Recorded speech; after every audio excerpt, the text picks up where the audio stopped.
Welcome back, my dear students of grade 7. In the last video, we have studied about the weather and climate.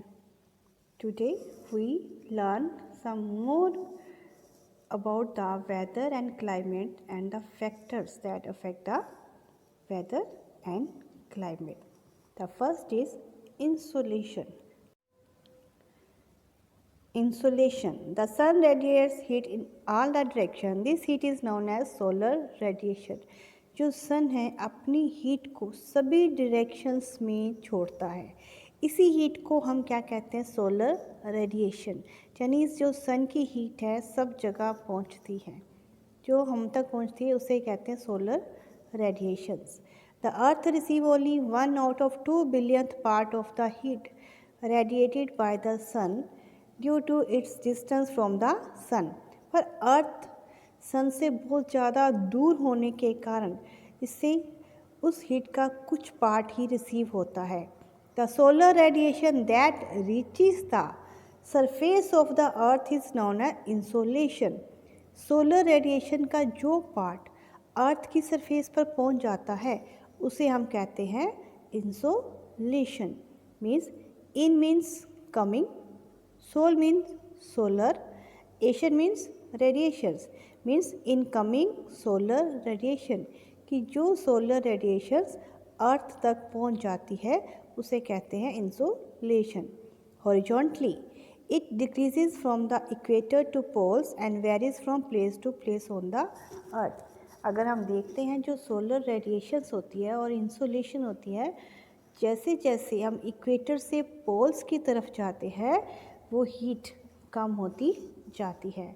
C in this diagram the heat, this is the equator. Equator पर जो सन की race हैं वो हमेशा सीधी पड़ती हैं, जिस कारण से ज़्यादा हीट वहाँ पर रिसीव होती है, ज़्यादा इंसोलेशन होता है।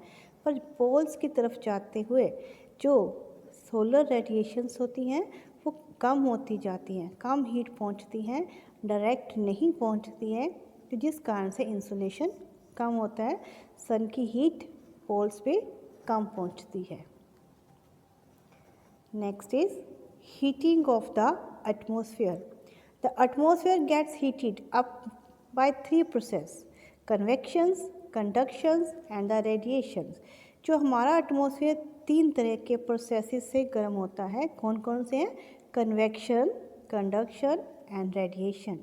कन्वेक्शन क्या होता है और रेडिएशन कंडक्शन क्या है, अभी हम समझते हैं। सी कन्वेक्शन, कंडक्शन एंड रेडिएशन। जैसा कि आपने साइंस में भी पढ़ा होगा, जो आपकी डायरेक्ट हीट होती है, डायरेक्ट हीट से जो चीज़ गर्म हो जाती है, हीटअप हो जाती है, that is known as conduction. अब जहाँ पर अगर देखे से आग जल रही है, आग जलने से ये बर्तन गर्म हो जाता है, जहाँ हैंडल गर्म हो जाते हैं, डायरेक्ट हीट आ रही है, that is known as conduction process. और इस हीट्स के आने से जो बर्तन पर तो डायरेक्ट आ रही है, पर इसके अंदर से आने से जो अंदर का पानी है बॉयल हो रहा है, चाहे अंदर कुछ भी वो पक रहा है, that is known as convection. यानी डायरेक्ट हीट नहीं है पर उसका इफ़ेक्ट हो रहा है उसको। और रेडिएशन क्या होती है? जो हीट हर एक डायरेक्शन में फैलती है, that is known as radiations. तो इन्हीं 3 प्रोसेसेस से, कन्वेक्शन, कंडक्शन और रेडिएशन से हमारी अर्थ पर हीट मिलती है, जिसके कारण वो हीट अप हो जाती है, अर्थ गर्म होती है। The remaining is the either reflected और absorbed by the atmosphere. The 51 unit received at the earth surface are radiated back to the space through the conduction and radiation, or is carried back to the atmosphere by the latent heat of the water vapor. जो आपकी अर्थ पे जितनी solar radiation receive होती है, यानी कि 100 units total में से 51 यूनिट्स ही अर्थ सोलर रेडिएशन को रिसीव करती है। रिमेनिंग इज इधर रिफ्लेक्टेड और अब्जॉर्ब बाय द एटमॉस्फेयर, और बाकी जो सोलर रेडिएशंस होती हैं उसको एटमॉस्फेयर अब्जॉर्ब कर लेता है। और जो 51 अर्थ ने रिसीव की थी रेडिएशंस को वापस स्पेस में भेज दिया जाता है with the help of conduction or radiation processes. And the heat radiated by the earth back to the atmosphere is called terrestrial radiation. जो हीट होती है जो वापस एटमॉस्फेयर में चली जाती है उसे कहते हैं terrestrial radiation. The atmosphere get heated up by the terrestrial radiation from the below. और जो आपका एटमॉस्फेयर गर्म होता है इसी terrestrial radiations के कारण ही हो जाता है. क्लियर? नाउ टेम्परेचर जोन कि अर्थ पर कितना टेम्परेचर हर एक पार्ट में मिलता है, कौन सा पार्ट अर्थ का कितना टेम्परेचर रिसीव करता है, कितनी हीट होती है, उसके अकॉर्डिंग हमने अर्थ को अलग अलग टेम्परेचर जोन में डिवाइड किया हुआ है. The earth is divided into 3 temperature zones और the heat zone that is torrid, temperate and frigid are the broad division on help us to know about the hot and cold part of the earth. हमने 3 Jones में divide किया है, torrid, temperate and frigid, जिसके according हमें पता चलता है कि अर्थ का कौन सा पार्ट हॉट है और कौन सा पार्ट कोल्ड है. The torrid zones are extremely hot and polar regions are extremely cold throughout the year. जो टोरिड जोन है पूरा साल एक्सट्रीमली मीन्स बहुत ज़्यादा गर्म रहता है और जो पोलर रीजन मीन्स जो पोल्स के पास जो एरिया है वहाँ पर सन की रेज नहीं पहुँच सकती जिस कारण से वो बहुत ठंडा रहता है. The 2 temperate zones are neither too cold and not too hot. और जो टेम्परेट जोन है वो ना ज़्यादा गर्म होते हैं और ना ज़्यादा ठंडे होते हैं.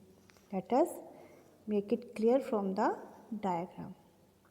This is our 3 zone temperature zone on the earth. This is the torrid zone. Equator के आसपास का जो एरिया है 23 degree 30 north, 23 degree 30 south means Tropic of Cancer और ट्रॉपिक ऑफ कैप्रिकॉर्न के बीच में जो एरिया आता है that zone is known as torrid zone. जहाँ पर सन की रेज सीधी होती हैं, डायरेक्ट पड़ती हैं, ज़्यादा देर तक रहती है, जिस कारण से जहाँ पर हमेशा गर्मी रहती है वो ज़्यादा हॉट रहता है. And next this is the frigid zone. ये पोल के आसपास का area that is 66 degree 30 south, 66 degree 30 north. Arctic Circle और पोल के बीच में नॉर्थ पोल, अंटार्कटिक सर्कल और साउथ पोल के बीच में जो एरिया है that is known as frigid zone. जहाँ पर सन की रेज नहीं पहुँच पाती जिस कारण से ये एरिया कौन सा है, कोल्ड, बहुत ज़्यादा कोल्ड रहता है. इसे हम कहेंगे फ्रिजिड और the coldest part of the अर्थ. और इनके सेंटर में जो एरिया है दैट इज़ टेम्परेट जोन. जो आपका टोरिड जोन और नॉर्थ फ्रिजिड जोन के सेंटर में एरिया है north temperate zone and torrid zone और साउथ फ्रिजिड जोन के बीच में जो एरिया है that is south temperature zone. In area में जो टेम्परेचर है ना तो ज़्यादा गर्म होता है और ना ही ज़्यादा ठंडा होता है, जहाँ पर जो सन की रेज है मॉडरेट रहती हैं, जिस वजह से जहाँ पर टेम्परेचर भी मॉडरेट ही रहता है. क्लियर? तो these are the 3 temperate zone on the earth. These are also known as climatic zones. Clear that? I hope all of you understand about this, the climatic or the temperature zone and how the earth get the sun radiations. Clear? In the next video we will study about the different factors that affect the weather and the climate of any area. Thank you for watching the video.